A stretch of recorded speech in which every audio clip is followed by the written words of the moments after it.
Thank you, Pastor.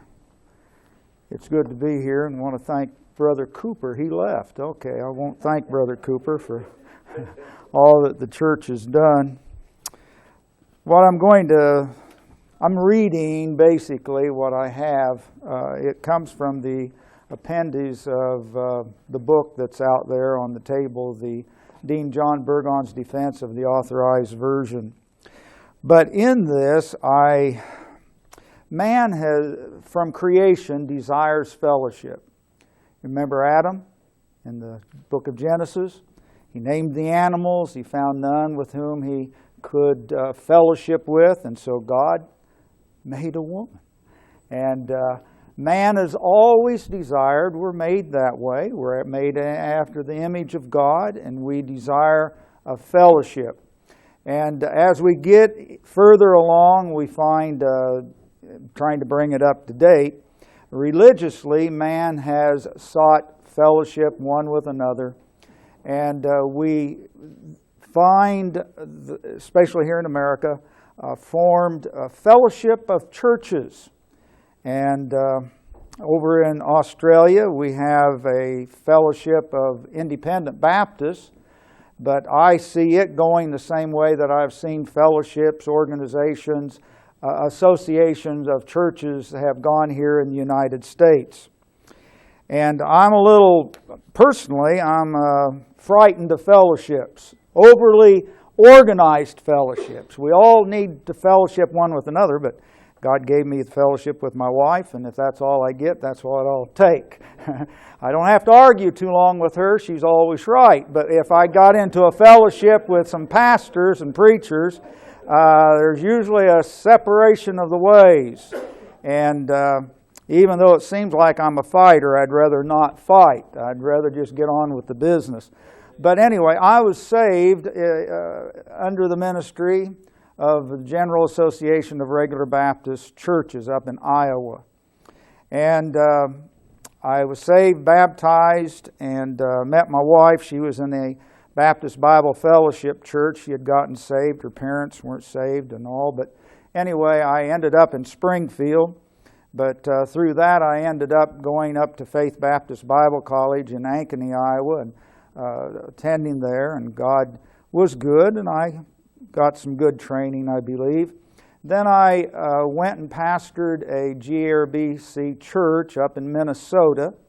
But it was like many of the things. As soon as I went to a fellowship meeting of the pastors, I felt that something wasn't right. But anyway, God led us to the mission field. We went off to Australia with the ABWE, which was a GRBC approved mission agency.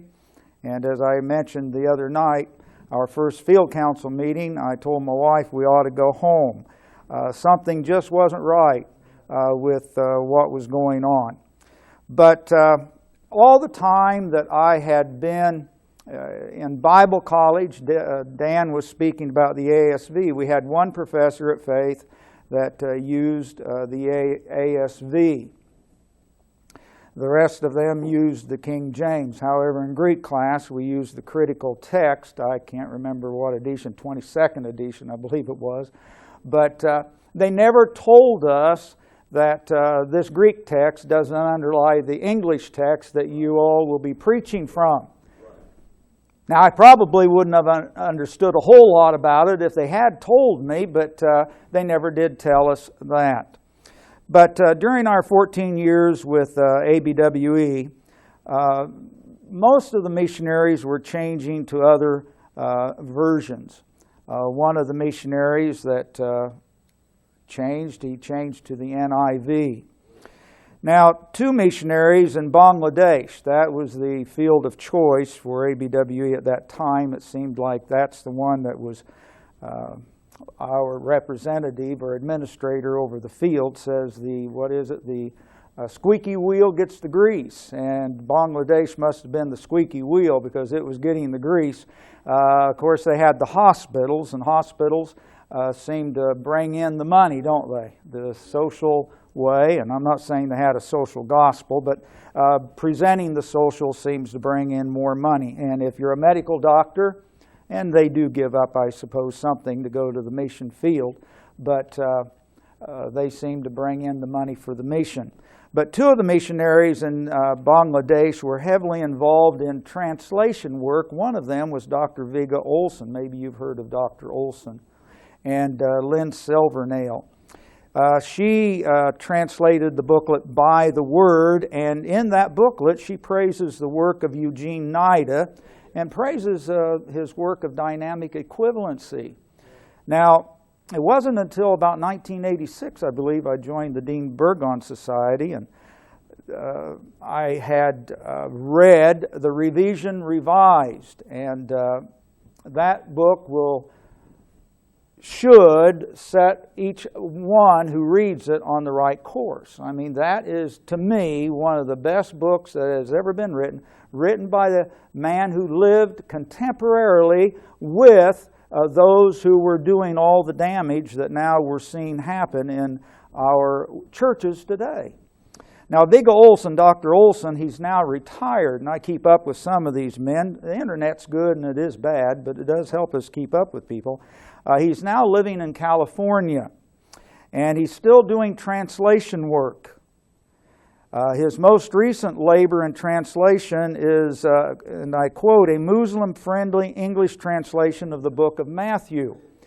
Now, Dr. Olsen, of course, would know more, having lived in Bangladesh. He knows things culturally about those of the Islamic faith.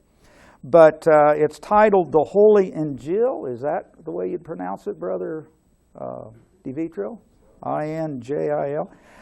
Their translation of familiar names helps cross the cultural divide with Muslims. Now, the thing I see here is that it's Muslim-friendly. Now, that's what they did in Bangladesh that I wrote some things about. That ABWE wasn't happy. They weren't supposed to get what I wrote, but anyway, that's a whole different story. But it was kind of like a Good News for Modern Man, a very fluid translation. But a Muslim-friendly Bible. Now, I don't know how you... this book's friendly once you get saved, but it's not a sinner-friendly Bible. I don't know how you make a friendly Bible for people, but anyway, that's the way of what I see as the new evangelical way of reaching the sinner. Now, at the same time that ABWE, the mission that we were with, and I'm not trying to... I hesitate to say good men, but there are men that probably don't know better. That's probably the way to say it.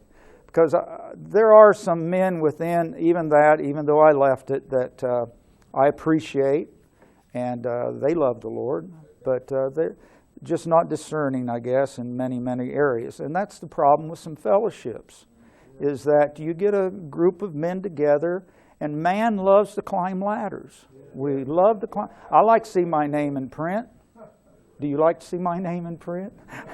But people, when you look at a picture and you know you're in that picture, who do you look for? We look for ourselves, and we look for our name.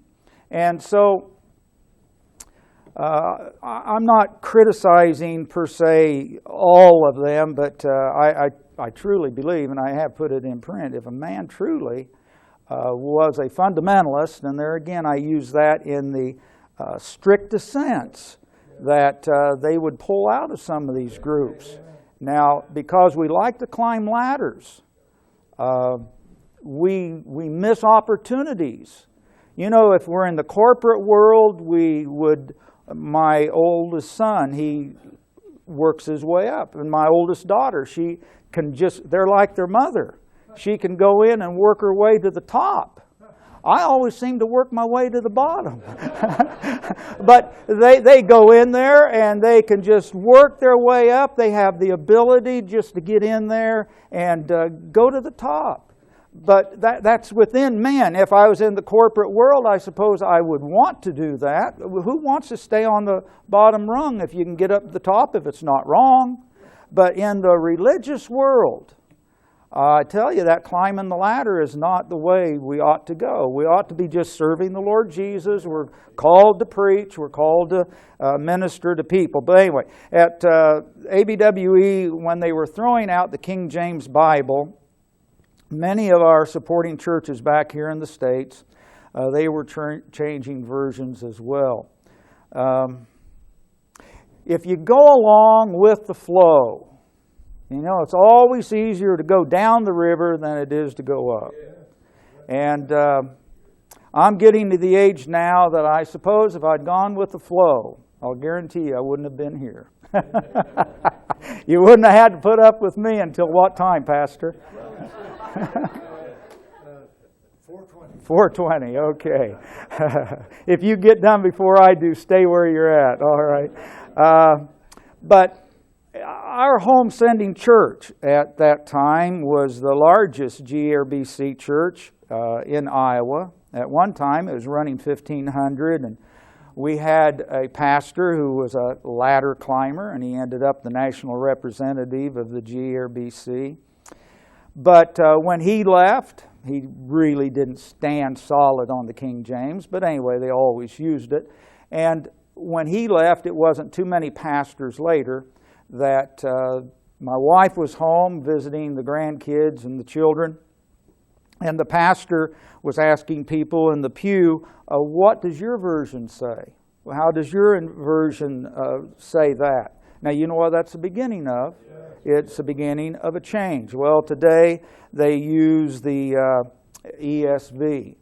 The pastor has, I'm not blaming him because it's an area that's not, well, it used to be a more up area, but it's gone, it's not such anymore. So I'm not blaming the pastor, but it's now running about 200, big, beautiful auditorium and all the rest of this. But he's from Detroit Baptist Seminary. What else would we expect? To use the ESV. Joel Grassi, I quote him, and let me quote him.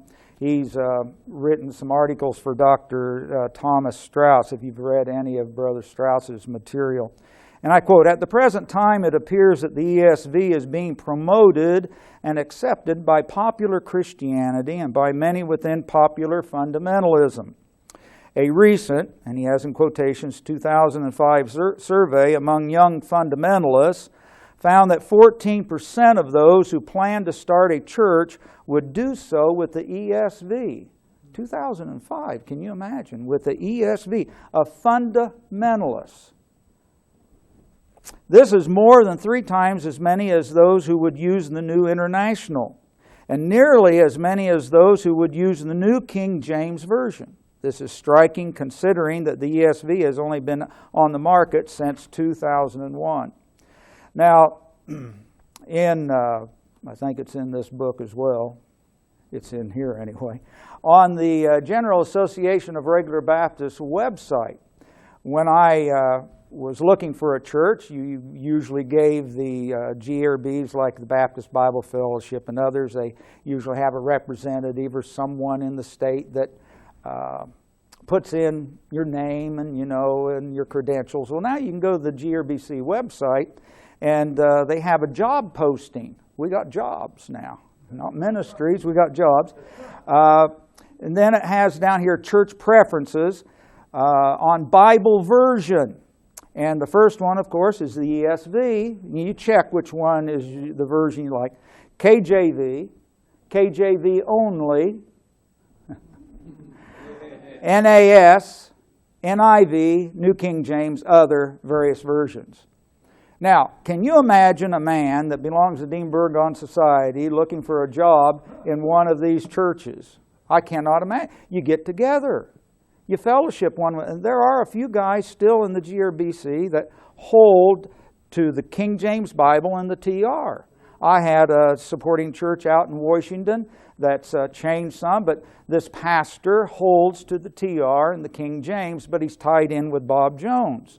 And this guy can work his way in and climb that ladder quicker. And he's kind of like Brother DeVitro. He stands up, you can't see him. But it's usually the tall guys that seem to come in and you notice them, right? They demand that attention. Not that he doesn't demand attention, but this guy, he left the GERBC because of separation, and he joined himself with what's out of Bob Jones University, the FBF. And he's worked his way up in that group, and he holds to this, and I wonder, how do you do that? Because he has all these guys in, but see, these guys are chameleons. A guy will come in, you know Brother Pickering, what was Brother Pickering's name? Wilbur, no, the other one, Ernest Pickering. He went Baptist World, that's a mission board that used to say, I'm not too sure, I think they still say, we use a preference of the King James Bible. I have a friend with Baptist World. He's not a King James man. He's a Pillsbury graduate and a Central Baptist Theological Seminary graduate. He's not a King James guy. But anyway, he's with them.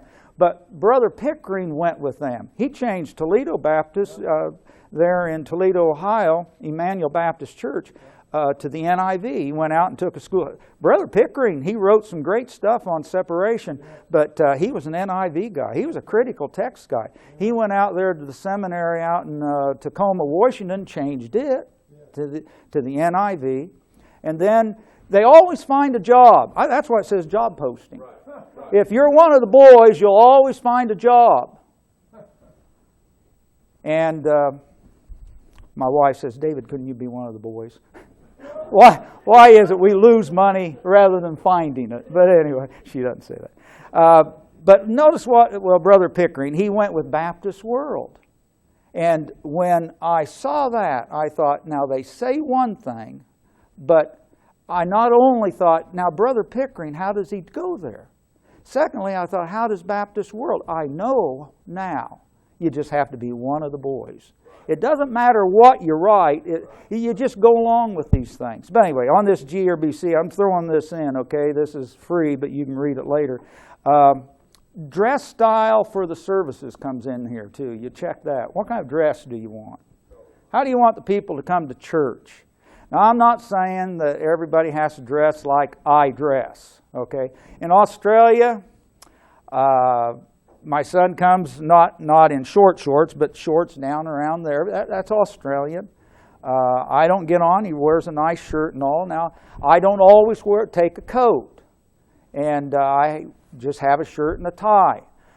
It's hot. I mean, yes, it gets hot. And in the wintertime, I wear the coat because it gets cold, doesn't it, Mom? But here we're talking about not just things like that. Dress style. It's like when you showed Mark Driscoll. It's things like that. But that goes along in many ways. I'm not just saying it's those who throw the King James out that do this. There are some King James churches out there that do this. And that's another problem with missions, but I'm not talking on missions right now, am I? Worship style. That's another thing they want you to answer when you look for a job. Well, the King James Bible's been forsaken within, and this is sad, within the GERBC. There have been some good men. Yes. But you know, the GERBC began back in 1932, separated from the Northern Baptist Convention. And Dr. Bob Ketchum was probably, along with another one or two men, he was the initiator of that. And I've got some of his sermons in my library, and I was going through those, and you know he used the RSV in one of his sermons. And that was, a long time ago. He's a good preacher. I mean, I enjoyed hearing him preach. But I was taken aback after I got into the issue business that he used. But see, that's just the way we get this into our churches. And that's where we find some of this, the mess that we find some of these churches in. Well, not only has the GERB, many of them, we have one GERBC supporting church. They still use the King James, and we thank God for that. And they're still traditional and conservative. But other Baptist groups are doing it as well. The Baptist Bible Fellowship, I have one Baptist Bible Fellowship supporting church. They still use the King James. But many of them, and along with this is the dropping of the name Baptist. This goes right along with that. You do a little research on it and you'll see it, sadly to say. Highland Park Baptist Church now, no longer Baptist. It's in the Southern Baptist Convention, totally contemporary. They've now moved the college and university off to another Southern Baptist church. This is just a moving. This is, as I wrote in the one book on music, is that drums and the contemporary music isn't the problem, it's only a symptom. Separation is the problem. Separation from the world.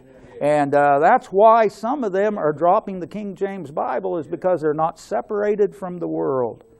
It's like Brother Cooper said, if you win them with a hamburger, another guy will win them with a hot dog, and then later on you go win them with something else. But anyway, back in 1961, as I was reading some of this and thinking about it, the GRBC's Baptist Bulletin, that's their magazine they put out, it ran several articles entitled Modern English Versions. Now think about it, 1961. I graduated from high school in 1963. And and this is still on the internet so you can find it. And it was written by Charles T. Butrin, B-U-T-R-I-N. He had been Omaha Baptist Bible Institute, moved from Omaha to Ankeny, Iowa, which is just outside of Des Moines, Iowa, became Faith Baptist Bible College and Seminary, which I went to. He taught at Omaha, and then he ended up at the Grand Rapids School of Music, I believe it is, in Grand Rapids, Michigan. But he was in the GRBC, and he wrote these articles, and his first article was this: the American Standard Version, and I'm quoting, is to this day the most faithful literal translation in the English language. The ASV can act as a criterion toward evaluation of any other modern version for the student of the Word who is unfamiliar with Hebrew and Greek. And remember, I said I had a professor at Faith that used the ASV. Well, he had been president of Omaha before it moved to Faith, and he was still president for a year or so, and then they called Dr. David Nettleton. But when I read this, I thought, well, that's why he used the ASV, because Brother Butrin, a professor, said it's the most literal, accurate translation. If I were to tell you, and you were the average church member, and I said, this Bible, this American Standard Version, is the closest to the original words that God breathed out, and you knew me as your pastor, and you loved me as you ought, and paid me a good salary for the job that I have, right? Wouldn't you want to use? Pastor, sell me an ASV. So I understand why this dear professor that I did enjoy, that he used the ASV. Then I quote him again, the ASV is undoubtedly more accurate, look at this, than the King James Version. Then he wrote on page 9, he says that the ASV, quote, is based on the Westcott and Hort text, which is good. Sometimes they don't tell you that if you read much of this. He says, these two scholars spent a lifetime in the realm of lower criticism to derive a Greek text as close as possible to the original text on the basis of the best manuscripts. Now, in the fourth article, he writes that the Revised Standard Version is simply, quote, a revision of the King James Version. That's kind of what Dan was saying. That's what they say. And has nothing to do with the King James Version. But people believe that, and they follow that, and they parrot. You know what? I am not a Greek scholar, which my wife would know. I know it, so I'm not trying to fool anybody, or a Hebrew scholar. But I know enough that I can read, and I don't see any of the stuff that they're talking about, because it just is not there. He goes on to say it's a revision of the King James, but it's a purging of the archaisms and employing of contemporary language which would be meaningful to people today. End of quote. Now, on page 27, in June 1961, in the Baptist Bulletin. Now, this is the General Association of Regular Baptists. Now, if I was or had to come back to the States, I'd be hard put to find a church within the GRBC to pastor if I was truthful. But I'm finding that some pastors really aren't truthful. I've seen some pastors take a church and immediately try to... If a church is using the NIV, personally, I think my convictions, I would be a hypocrite if I tried to take that church and then change them. I could see why people would get a little bit angry. I seem to get people angry even if they agree with me. So I don't need to go in with people that don't agree with me and try to change them. But anyway, he wrote his fourth article, and I quote, "Which modern version is best? This was the question I posed." Now get this. This is the question I posed to several pastors of our GRBC fellowship. So you have these pastors. I've gone to these meetings when I was a pastor. And when you're a missionary, you go to these meetings. You know why? I've gone to pastors' meetings. Now this is just free, okay? This is free. I got 4 o'clock, 20 more minutes. This is free. Can you hear me? Okay. A missionary goes. I learned this anyway. A missionary goes to a pastor's conference, and the host pastor will introduce Brother Bennett from Australia, or going to Australia. Get to know him. Oh, they don't want to get to know you. You know why? Because they know you need a meeting and you need money. So anyway, I've been to these pastors' fellowships. I liked the pastors' fellowships when I was a pastor. But you'd go there, you get some donuts and you get coffee, and yes you did, you had good preaching. I'll tell you what, some of these guys are still good preachers. And I listen to them if they use. What I don't like is that when they get up and use my Bible, God's Word, and start criticizing it. But if they don't do that, some of them really bring some good messages. But anyway, he did this at a pastor's fellowship. 3 of them were partial to the Amplified New Testament. Can you imagine? I don't know how many were there. One liked Weiss' expanded translation. Another preferred the RSV along with the Greek. One liked the Phillips, and 2 others were partial to Williams's. It is amusing to observe that some strongly opposed to using one of the liberal versions, while others, though just as vigorously opposed to liberal theology, did not hesitate to use a liberal translation along with a Greek New Testament. End of quote. That's GRBC pastors that he asked these questions to. Now that's a supposedly fundamental organization. Now I know the BBF never looked upon the GRBC as being truly fundamental, but anyway, they were just as fundamental as the BBF in many ways. But anyway, these pastors were already, back in the 60s, they were moving. Now I didn't know that. I'm a slow learner. You know why I'm a slow learner? I'm left-handed. Okay. I'm in my right mind, but I'm left-handed, and I'm a little bit slow on this. He also says that the New English Bible and the Revised Standard Version have both, and I quote, taken advantage of the latest, there you go, Dan, isn't it? The latest manuscript discoveries, critical apparatus of the lower critics. End of quote.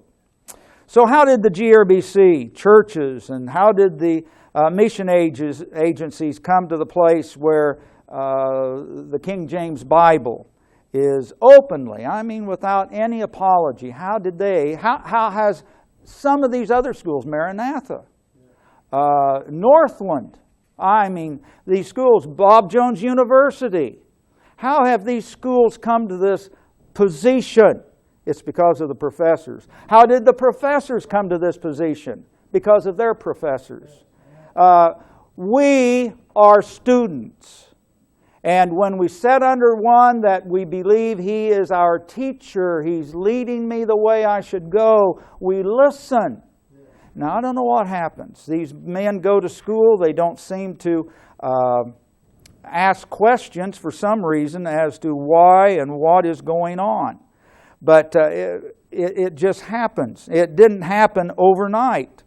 And these preachers will go into the church and just parrot off these things and criticize. Dr. Kenneth Brown came over with his son, who was a supporting pastor. Bob Jones graduates. Dr. Brown taught at Detroit Baptist Seminary. Knew his Greek. You knew Brother Brown. But he was a critical text man. And he preached out of a different version. I couldn't even follow along. It wasn't even close to the Bible that you and I hold and use.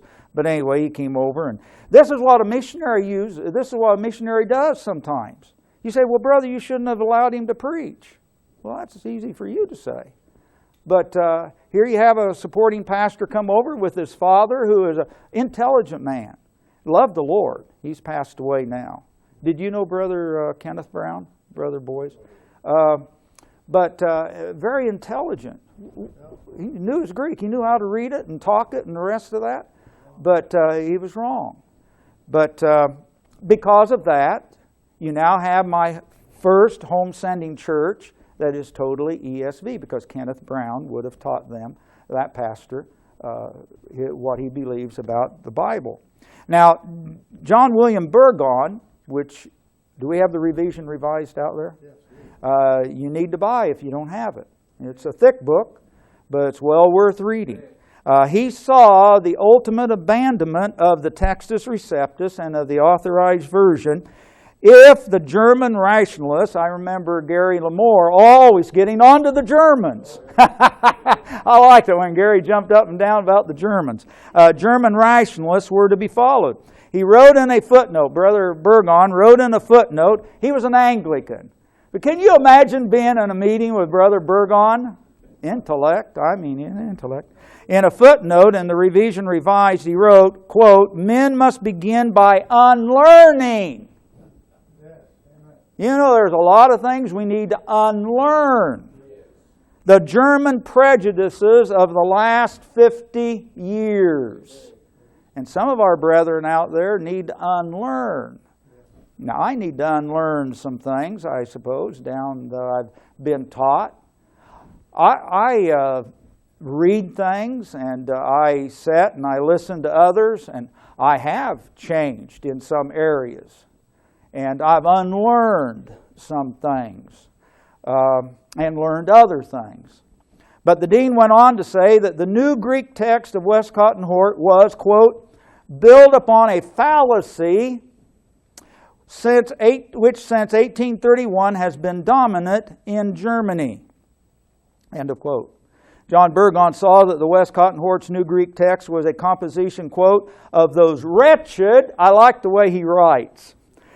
He wasn't a man that was trying to win friends and influence people. But, I think you read other things, he's very kind to these men, but he comes out, "of those wretched fabrications which are just now in favor with the German school." End of quote. This love for German rationalism, John Burgon said, began, quote, in AD 1831 under the auspices of Dr. Lockman. So it didn't just start with Westcott and Hort. See, there were those that preceded, but there's always that one that is able to get it across and put it out to the audience that will accept it. There's always those salesmen. Have you ever had them come to your door? They're able to sell it. Somebody else was trying to sell the same thing, but they weren't quite as good at it. But Westcott and Hort were able to do that. He says, "a new departure is made. Up springs what may be called the new German school of textual criticism, of which the fundamental principle is a superstitious deference to the decrees of Codex B."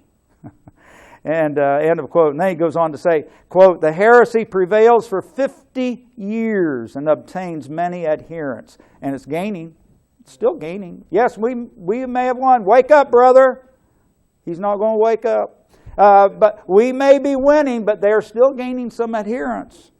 These adherents make up the majority of the teachers in the schools which we are acquainted with. These schools are Bob Jones University, Central Baptist. I'm not going to have time to get through all of this, but one of the love childs of the GRBC now seems to be Dr. Kenneth Bowder. Have you heard of Dr. Kevin Bowder? Kevin Bowder. I went to school with his father, and Kevin went to Faith and graduated and then went off to Trinity and then to Dallas. And he's totally critical text. And he uses the King James, but he's like most of those. He uses it for convenience so he can criticize it in the pulpit. And so the ESV seems to be the choice of many GRB churches. And the ESV translators say, and I quote, "The ESV is based on the Masoretic text of the Hebrew Bible as found in Biblia." Our brother mentioned it this morning. He can pronounce it better than I can, so I'll leave that for him to say. And on the Greek text, it's the wrong one. Yeah. And on the Greek text, in the 1993 editions of the Greek New Testament published by the United Bible Societies. Now, I do not understand, as our brother mentioned earlier, that why anybody would use a Bible that is promoted by the World Council of Churches or the National Council of Churches. I just do not understand it at all. And they call themselves fundamentalists. I don't even want to be called a fundamentalist. If the Lord tarries and I'm still alive in 10 or 20 years, you will not know what's going on among our churches. And our people will be so out of it, they will not have a clue what we're going on about unless the Lord wakes them up some way. Now, in 2009, and I'll try to wrap this up because I know it does get a little hot and a little hard to listen to somebody reading, but in 2009, the GRBC Council of 18, that's another thing I like, is that you have these councils. And you know, as a man that wants to do things, you like to travel. I like travel. You get your way paid and all the rest of this. Thank you very much, DBS, for paying my wife and I to come over. But kind of stepping on my own toes, aren't I? But they pay their way off to Schaumburg. Well, they've moved now, but wherever they're at now. The Council of 18 added the ESV. This is what I like. Here you have a council of 18 men who are determining what the GRBC publishing company will use in their publishing arm of the Baptist Bulletin and in their Bible study books and in their Sunday school material. And so now the ESV has been added to the list of translations approved for authors to use in regular Baptist press publications. Now this is what really set some of this off with me when I was still with ABWE. Back, I don't know, remember when it was, back in sometime in the 80s, I think it was, when the editor of the Baptist, regular Baptist press came to Sydney. He was spouting off that regular Baptist press used only the King James Bible. And I had just been studying the 1 Corinthians, and I was using a regular Baptist press booklet by David Warren, who's now the state representative for the state of Ohio for the regular Baptists. And he criticized the King James translation of a word. And I looked it up in my Stephens that I had. And I noticed that he was wrong according to that one. And then I went to the Greek text that we used in college, and he was correct. But what I'm saying is this: he was dishonest. He was criticizing this book, this Bible, with the wrong Greek text. And that's what they do, folk. They do it all the time. When the council began the policy in 1963, the list included this, and I'll close: the King James, the ASV, Berkeley version, Williams translation. This list was expanded through the years and now includes ASV, ESV, Holman Christian Standard, NASB, NIV, New Schofield, and Amplified Bible. And I'll tell you what, I wouldn't join another fellowship. Wouldn't join it. It can lead you astray. If you can't stand the heat, get out of the fire, right? And I can't stand the heat. 2 more minutes.